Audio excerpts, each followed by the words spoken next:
Bismillahirrahmanirrahim. Assalamualaikum warahmatullahi wabarakatuh. Ya, bertemu lagi dengan saya, saudaraku, Cecep Muhammad Yasin di Cecep Muhammad Yasin Channel. Channel yang insya Allah berusaha untuk mengedukasi, menjawab apa yang terjadi saat ini. Ya, kali ini tadi saya sempat berbincang-bincang. Saya ada beberapa wartawan, teman-teman praktisi, juga teman-teman akademisi di sini ya.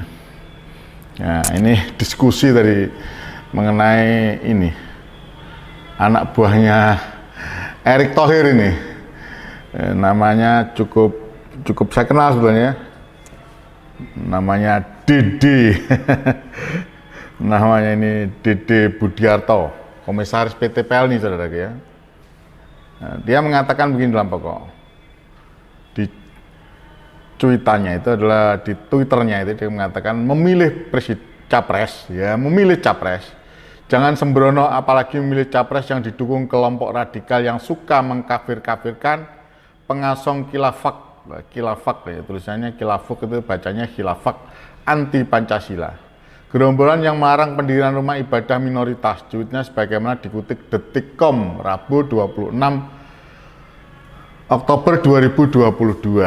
Saudaraku, sekali lagi, sebetulnya saya ini bukan ahli agama, tapi ya, seorang praktisi hukum. Saya ibadah itu sholat, mungkin puasa, ya kalau pegang Quran ya insya Allah saya usahakan untuk setiap hari pegang Quran. Bisa saya sholat sama pegang Quran itu aja. Tapi ini situasinya kan berbicara masalah capres. Di sini dia mengatakan memilih capres. Jangan sembrono. Ini seperti kalimatnya Pak Jokowi. Saya nggak tahu maksudnya apa. Orang ini seperti seorang penjilat gitu ya. Penjilat, sehingga apa ya, kalimat yang diucapkan atasannya atau apa itu seolah dibikin seperti dia jadikan sebuah momen. Ya biasa, jiwa-jiwa penjilat ya seperti itu, saudaraku. Lantas dia mengkritisi, lantas melecehkan kata-kata khilafat. Saudaraku, dengan tidak mengurangi rasa hormat, begitulah orang-orang yang panik saat ini. Panik karena, mohon maaf saja, sudah ada calon presiden yang diharapkan oleh rakyat, yang disambut oleh rakyat sedemikian rupa. Yang saya, seperti saudaraku tahu semua, saat ini adalah Anies Rashid Baswedan. Itu suaranya begitu menggema. Nah, fitnah yang dilontarkan oleh mereka-mereka yang memang, saya mengatakan bahwa memang mengusung politik identitas kebencian. Saya mengatakan mereka mengusung politik identitas kebencian. Tadi siang saya katakan mereka pengusung politik identitas kebencian itu. Ya awalnya mengatakan kalau ada, katakanlah orang-orang yang baik seperti di KPK, mereka katakan Taliban. Ada orang yang khusyuk beragama, mereka katakan Taliban. Mereka katakan garis keras, mereka katakan radikal, mereka katakan apa ya, mohon maaf, pengusung khilafah. Mereka katakan orang yang hendak mengganti Pancasila. Mereka katakan apa ya, mereka dalam ekstrim kanan.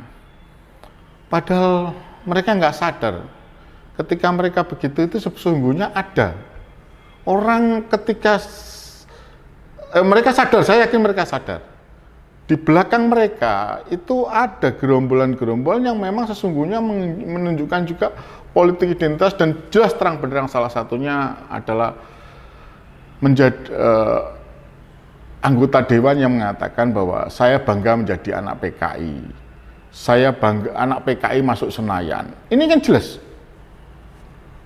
Mereka tidak peduli, mereka tidak akan komentari, mereka akan tutup mata. Peristiwa-peristiwa masa lalu mereka tutup mata. Entah kenapa, kita nggak nih, yang diserang adalah Islam saja, Islam gitu. Seolah-olah negara ini, negara Kesatuan Republik Indonesia ini didirikan bukan oleh orang Islam. Seolah-olah orang Islam itu adalah anti Pancasila. Mereka nggak mengerti tentang khilafah. Saya secara pribadi memang tidak begitu mendalami karena saya memang terus terang bukan seorang ustadz, saya bukan seorang ulama, saya bukan seorang ahli agamanya. Kebetulan aja kakek saya seorang kiai, kebetulan ya, kakek saya seorang kiai dan bapak saya juga seorang mubalik, seorang kiai juga, ya sehingga kadang ada yang manggil saya Gus. Tapi secara agama saya mengatakan bahwa jujur aja saya tipis sekali. Ya dalam arti kata saya insya Allah kalau sholat 5 waktu dan pegang Quran insya Allah hampir setiap hari. Tapi ketika seminim-minimnya ilmu agama saya, ketika bagian daripada syariat Islam dilecehkan, tentu saya akan bangkit giroh saya. Saya pernah ya jujur saja saudaraku, ketika saya di Masjid Istiqlal itu bertemu beliau sudah meninggal, semoga aja dirahmati oleh Allah ya, mendapat ampunan dari Allah. Saya mendapat kabar beliau sudah meninggal. Orang preman, bahkan dia mengatakan sama saya sholatnya bolong-bolong Pak, tapi saya tanya, Bapak gimana agama? Oh saya ini sholatnya bolong-bolong Pak, bahkan terus terang saya ini preman, benar-benar preman, beliau tuh preman. Karena saya kenal di sekitar tempat usaha saya yang ada di Jakarta, beliau memang preman. Saya kaget ketemu. Apa yang buat sampai ini tertarik kok sampai datang ke sini, ikut bersama kami? Kan sebetulnya kebanyakan orang-orang seperti sampean itu cuek. Oh ini masalah agama Pak. Kalau masalah agama tidak bisa saya tawar Pak. Nyawa pun saya pertaruhkan. Inilah yang beberapa orang memang melakukan seperti itu. Tapi beberapa orang yang pandai, yang berilmu, diberi ilmu sama Allah, tambah membalikkan fakta. Mereka kalau ada orang berbicara masalah PKI komunis, mereka lecehkan, memperingatkan kondisi negara ini yang mana pekerja asing yang sungguhnya pekerjaan itu bisa ditangani oleh warga kita, di mana saat ini warga kita banyak mendapatkan musibah sehingga mereka juga banyak yang di PHK. Kedatangan tenaga kerja asing dari Cina, mereka cuek, bahkan mereka bela dengan mati-matian. Ini fakta ini ya.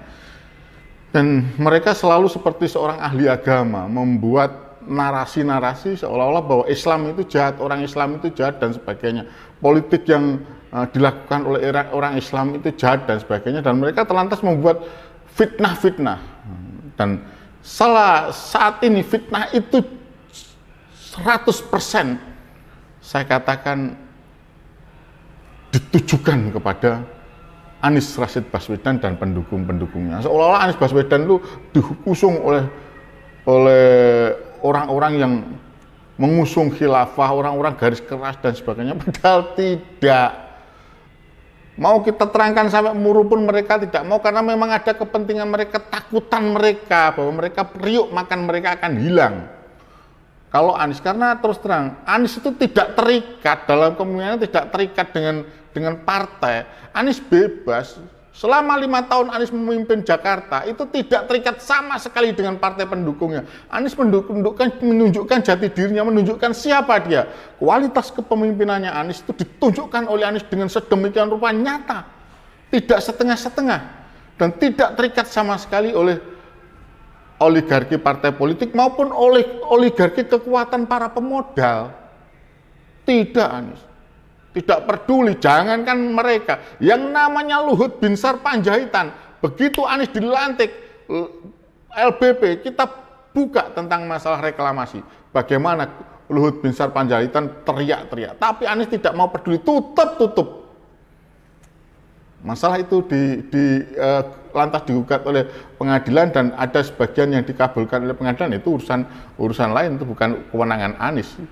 Tapi yang jelas kebijakan Anies sudah jelas pada saat itu, dia menentang reklamasi.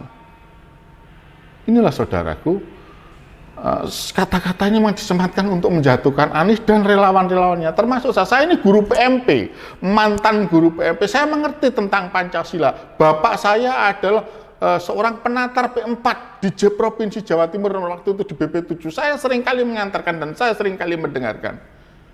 Mereka tidak tahu bahwa arti khilafah, kata-kata khilafah itu sudah masuk, sekali lagi, sudah masuk dalam mata pelajaran fikih. Di mata pelajaran fikih itu ada bagian yang membahas tentang khilafah. Di madrasah aliyah. Saudaraku boleh cari di buku madrasah aliyah kalau belum dihapus ya. Karena saya dulu seorang guru, saya ngajar sebagai guru di madrasah aliyah negeri Surabaya. Saya membaca sendiri dan bapak saya juga seorang ahli fikih, ahli hadis. Maaf saja ya, katakan saya apa adanya. Beliau mengatakan sama saya, pesannya kepada anak-anaknya, jangan tinggalkan khilafah. Kenapa? Karena khilafah itu bagian dari ajaran. Khilafah itu artinya kepemimpinan, saudara. Kita ini lagi itu adalah bagian dari pemimpin. Pemimpin minimal kita memimpin sebagai kepala keluarga. Khilafah.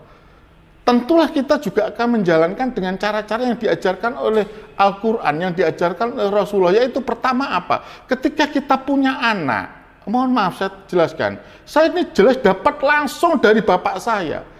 Karena kamu terlahir di dunia ini, bapak saya ngomong, itu bapak azani, bapak ikomati. Lantas bapak akikohkan. Kalau yang laki bapak sunatkan. Bapak mengajarkan kamu, bapak timang-timang kamu dengan bacaan-bacaan kalimat thayyibah, kalimat baik. Kata subhanallah walhamdulillah wala ilaha illallah wallahu akbar. Itu selalu ketimbang, kalau enggak sallallahu ala Muhammad sallallahu. Setiap kali saya anaknya, kamu, anakku, ketika kamu bapak ngomong bapakmu Allahu akbar, alhamdulillah dan sebagainya, untuk didengarkan anak-anak bapak yang masih bayi, termasuk saya dalam hal ini. Itu adalah khilafah, nak. Kamu sholat, kamu puasa, kamu zakat, sampai kamu haji, itu juga adalah bagian khilafah. Tergantung sekarang ini, kalau saya maknani saat itu belum ada rame-rame tentang khilafah seperti yang saat ini. Yang saya tahu seperti itu. Dan ketika saya jadi guru PMP, saya belajar banyak dengan bapak saya sendiri. Dan bapak mengatakan sungguhnya Pancasila itu diperjuangkan, sekali lagi Pancasila itu diperjuangkan oleh ulama-ulama. Walaupun ada saudara-saudara kita, pahlawan-pahlawan kita yang dulu dari agama lain. Tapi kebanyakan adalah ulama. Ada Ki Bagus Hadikusumo, ada Wahid Hasyim, ada Kiai Haji Agus Salim, dan banyak Ki Muhammad Yamin, dan banyak orang-orang di situ yang muslim semuanya. Yang tidak suka dengan Pancasila itu waktu itu adalah PKI. Dan mohon maaf, bapak saya itu adalah, kakek saya itu adalah salah satu tokoh Masyumi di Indonesia. Tokoh Masyumi di Indonesia sahabatnya Kiai Haji Muhammad Nasir. Bapak saya juga Masyumi. Kami ini adalah keluarga dari Masyumi. Kami dimusuhi oleh mohon maaf aja, oleh mereka-mereka yang dari non sewu PKI, atau mungkin orang-orangnya atau anak-anaknya sebagiannya, bahkan mungkin Bejo Untung itu tidak senang dengan Masyumi, karena Masyumi waktu itu mempertahankan, mati-matian mempertahankan Pancasila sampai mau dibubarkan. Sejarahnya ada, saya punya bukunya. Insya Allah kalau masih ada tentang Masyumi dan PKI itu ada, saudaraku. Dan tidak bisa dilupakan bahwa perongrong Pancasila saat itu adalah PKI, yang mana dilawan oleh Masyumi untuk mempertahankan Pancasila. Dan di Masyumi itu adalah tokoh-tokoh agama, tokoh-tokoh yang mohon maaf saja, yang benar-benar ingin merdeka dan memerdekakan. Sehingga sampailah Pancasila, meski begitu yang merongrong Pancasila dari dulu bukan khilafah. Tidak ada saya dengar dalam sejarahnya khilafah merongrong Pancasila. Mohon maaf ini. Kalau ada sekarang saya pun juga nggak tahu. Kalau ada HTI ini sudah dibubarkan, saudaraku. Kita bicara masalah, saya kumpul dengan teman-teman HTI. Memang dulu saya kumpul dengan FPI. Saya sampai sekarang kalau ada ex mantan orang HTI atau FPI, ya saya kumpuli karena mereka saudara saya.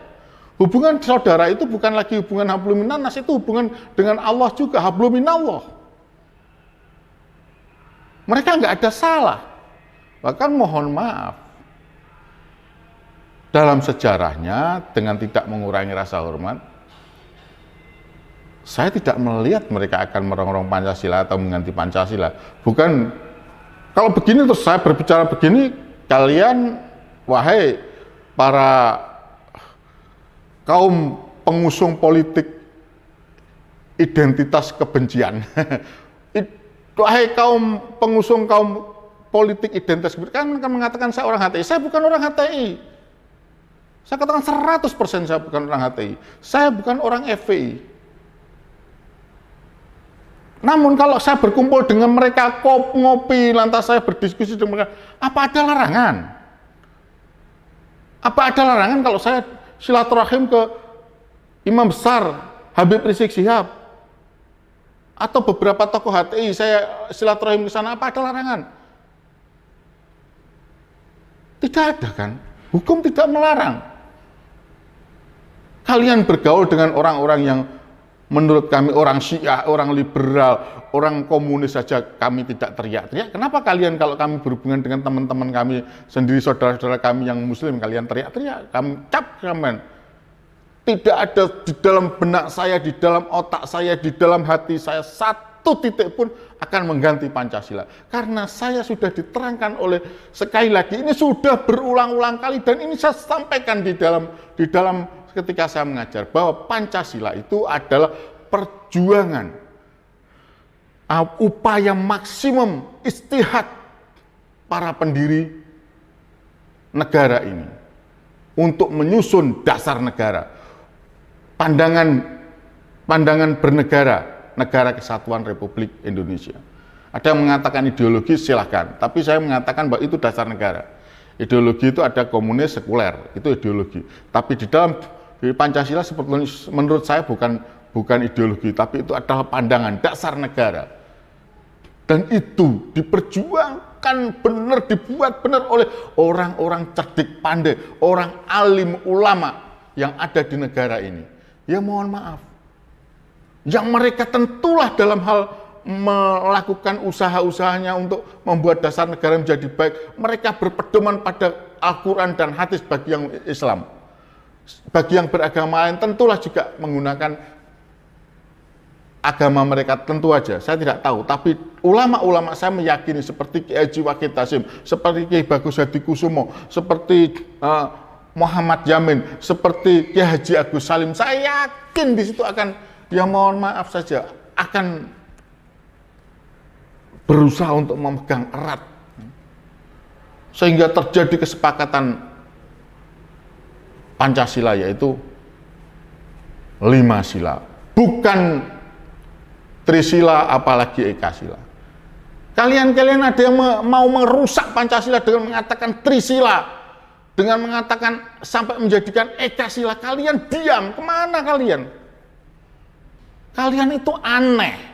Wahai para pengusung pengusung politik kebencian. Saya katakan, wahai para pengusung politik kebencian, ketika ada orang, walaupun itu pemimpin partai, mengatakan Pancasila remas-remas lagi, diperlakukan demikian menjadi Trisila sampai menjadi Ekasila, kalian diam. Padahal itu siapa dia? Kualitasnya apa orang itu? Hanya pemimpin partai. Lantas mau mengalahkan cara berpikirnya Pak Karno, cara berpikirnya ulama-ulama kita. Ini kalian diam. Aneh ketika kalian, wahai Dede Budiarto, seharusnya yang kamu nilai itu.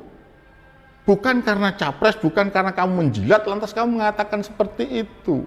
Bahaya itu politik kamu. Mohon maaf, ini azan, saya berhenti dulu ya. Itu dari saya, nanti kita sambung lagi.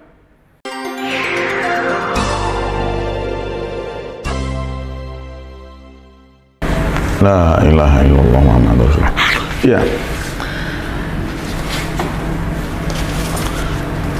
Ya, berjumpa lagi dengan saya, saudaraku Cecep Muhammad Yasin. Kita lanjutkan tadi ya. Jadi, kalau kita bicara masalah Pancasila, Pancasila itu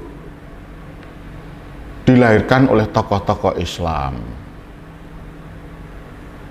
Dari Muhammadiyah, NU, dan Masyumi, dari SI, dan sebagainya, sampai dari agama lain, tokoh agama lain, Mr. Maramis dan sebagainya itu mohon maaf, itu berkumpul.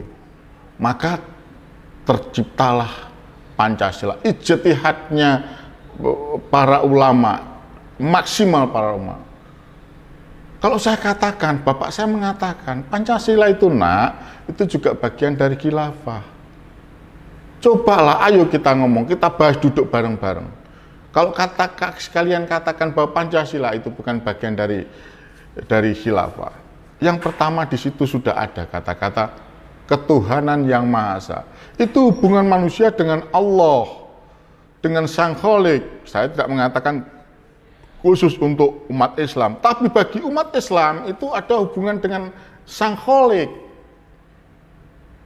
Kalau hubungan dengan Sang Khalik baik, orang itu secara nurani, secara moral, dia akan senang untuk bergaul, maka dia akan memperhatikan. Karena terus terang di agama itu diajari untuk memperhatikan orang lain, sedekah, zakat dan sebagainya, itu adalah ajaran agama. Itu adalah hubungannya dengan Sang Khalik. Ada hubungan dengan Sang Khalik, yaitu untuk kemanusiaan. Kalau orang sudah dekat dengan Sang Khalik, dia warga negara ini ya, seperti saya gitu, menurut saya saja. Kalau benar-benar mempelajari tentang Pancasila, ya garis besarnya saja ya, tidak perlu terlalu jelimet. Kita sudah ada hablum minallah, kita sudah berketuhanan, kita sudah menjalankan agama kita dengan baik. Lantas kita tidak ringan sedekah juga, kita jariah juga, kita biasa nyantuni anak yatim, kalau di jalan ada orang minta ya kita kasih dan sebagainya, maka hubungannya dengan manusia baik. Setelah ketuhanan yang manusia dijalankan dengan baik, tentulah dia akan lari pada sifat manusianya. Perintah daripada Tuhan, perintah daripada Allah untuk hablum minanas. Dari hablum minallah yang baik, maka akan menghadirkan hablum minanas yang baik. Hubungan dengan manusia, saudaraku. Itu khilafah, itu bagian daripada khilafah. Mohon maaf kalau saya katakan, silakan kita berdebat, kita berdiskusi, ayo kita datangkan kiai, kira-kira bagaimana pendapatnya, ayo kita datangkan ulama, ayo kita datangkan pemimpin agama. Kalau hubungan dengan Allah baik, setelah menjalankan ketuhanan yang Maha Esa, ya kan, maka dia akan menjalankan kemanusiaan yang adil dan beradab.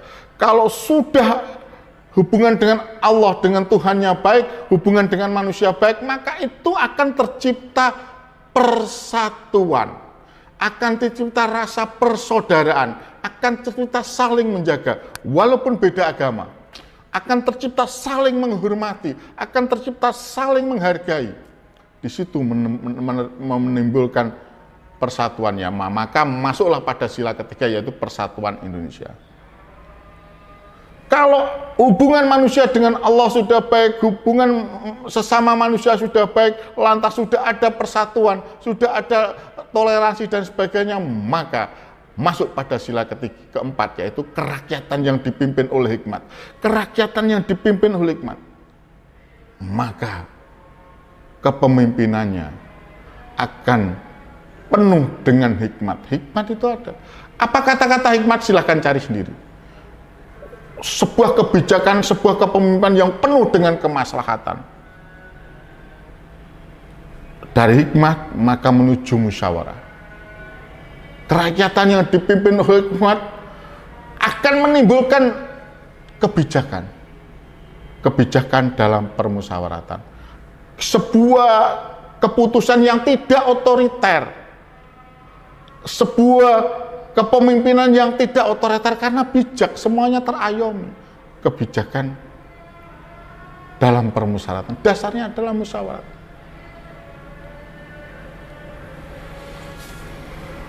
Inilah saudara, musyawarah yang dikedepankan. Kerakyatan yang dipimpin oleh hikmat dalam permusyawaratan perwakilan. Kita akan musyawarah untuk menunjuk wakil-wakil kita yang bagus.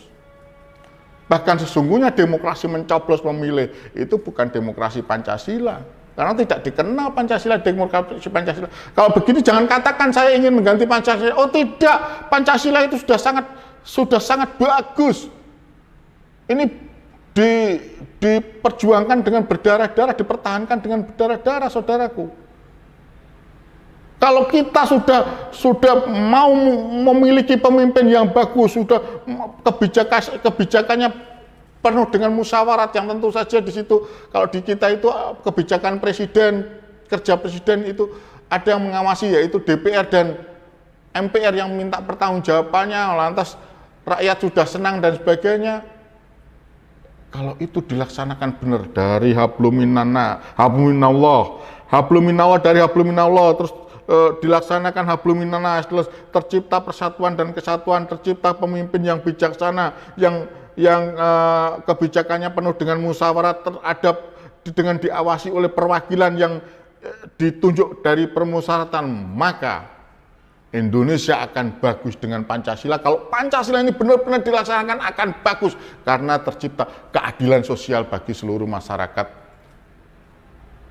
Dalam arti kata keadilan bagi seluruh rakyat Indonesia, saya katakan keadilan bagi seluruh masyarakat, bagi seluruh rakyat Indonesia akan tercipta kalau Pancasila ini.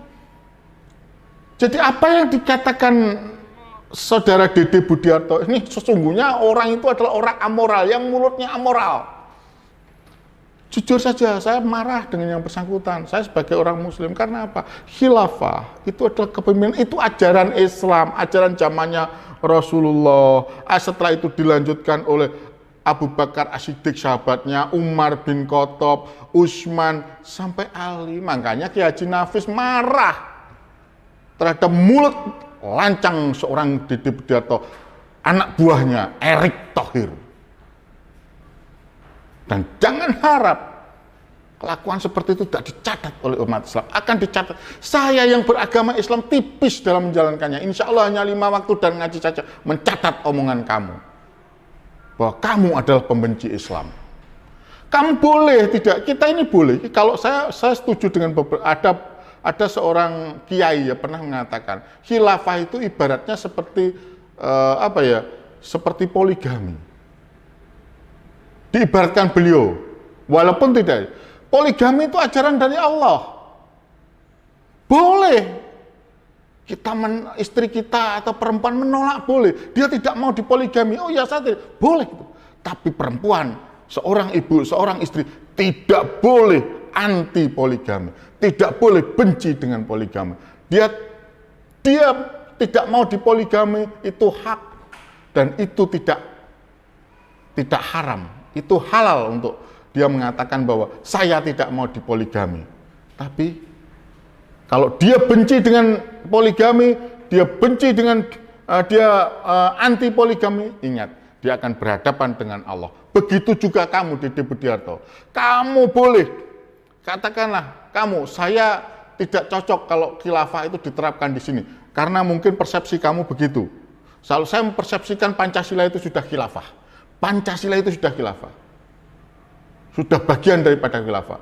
Kamu mempersepsikan bahwa kamu tidak suka dengan khilafah, dan dalam arti kan mohon maaf, bukan tidak suka ya, kamu boleh tidak setuju kalau ada kalimat-kalimat lain, mungkin cara-cara penafsiran kamu tentang khilafah. Saya tidak suka karena khilafah diterapkan di Indonesia, karena itu batas kemampuan kamu untuk berpikir, makanya mulut kamu itu lancang berbicara tentang khilafah. Boleh kamu berbicara begitu, tapi ingat, ketika kamu mengatakan khilafah, kamu berhadapan dengan Allah, kamu berhadapan dengan Rasulullah, dan kamu berhadapan dengan saya, umat Islam. Ingat itu, dengan tidak mengurangi rasa hormat. Itu mulut bajingan yang kamu katakan. Saya bukan seorang kiai. Mulutmu, Dede Budiarto, mulut bajingan. Saya Pancasila, saya khilafah, tapi saya Pancasila, karena saya meyakini Pancasila adalah bagian daripada khilafah. Sesungguhnya yang membenci Pancasila itu adalah orang komunis, orang PKI. Selain itu tidak ada. Saya dari keluarga Masyumi. Keluarga saya, kakek saya, bapak saya, dan seluruh teman-teman yang mempertahankan Pancasila dengan berdarah-darah. Dan tentu saja, saya tidak ikhlas kalau Pancasila itu diganti, tentu saja, apapun bahasanya. Karena itu sudah berdarah-darah sampai lahir kata-kata kesaktian Pancasila. Berapa jenderal itu yang mati untuk mempertahankan Pancasila, mohon maaf. dari rongrongan PKI, 2 kali PKI. Dan kamu ingat, yang harusnya kamu bahas adalah yang rongrongan yang paling berbahaya saat ini, rongrongan terhadap Pancasila adalah rongrongan yang dilakukan oleh orang-orang yang dalam hal ini membawa paham atau ideologi komunis. Ingat, ideologi komunis. Komunis ada ideologi. Ideologi tidak bisa dibunuh, tidak bisa dihancurkan. Karena itu ideologi. Dan yang paling berbahaya atas Pancasila itu adalah komunis. Demikian itu dari saya. Mohon maaf saudaraku kalau saya terpaksa agak berapi-api. Karena jujur saja, saya dari keluarga Masyumi. Saya katakan, saya tidak perlu teriak Pancasila. Tapi insya Allah saya akan menjunjung tinggi Pancasila. Karena sudah dipertahankan oleh, mohon maaf ini, oleh para pahlawan kita dengan kehilangan nyawa. Salah satunya adalah salah satunya yang tercatat dalam sejarah adalah nyawa-nyawa para jenderal dan nyawa-nyawa kiai di eranya Muso dan di eranya Dian Aidit. Makamnya banyak untuk mempertahankan Pancasila sudah berdarah-darah. Dan bagi jenengan saya ingatkan sekali lagi, silahkan jenengan dalam kualitas, dalam kemampuan jenengan untuk memahami tentang khilafah, tapi jangan benci khilafah. Jangan, mohon maaf, anti khilafah. Saya sarankan begitu. Karena apa? Karena jenengan akan berhadapan dengan Allah. Ibaratnya seperti perempuan-perempuan, dia boleh suaminya tidak melarang atau tidak ikhlas atau melawan atas suaminya yang akan melakukan poligami. Tapi tidak selainnya istri-istri perempuan-perempuan itu anti poligami atau mohon maaf aja, benci poligami, karena itu berarti mereka melawan Allah, karena itu ajaran Allah, sama dengan khilafah. Saya sepakat dengan itu. Itu dari saya. Wabillahi taufiq wa hidayah. Wassalamualaikum warahmatullahi wabarakatuh. Semoga itu tercerahkan. Dari saya Cecep Muhammad Yasin, Wong Ngediri, salam sehat, salam merdeka, dan salam berkedaulatan. Tetap ikuti channel kita, Cecep Muhammad Yasin Channel.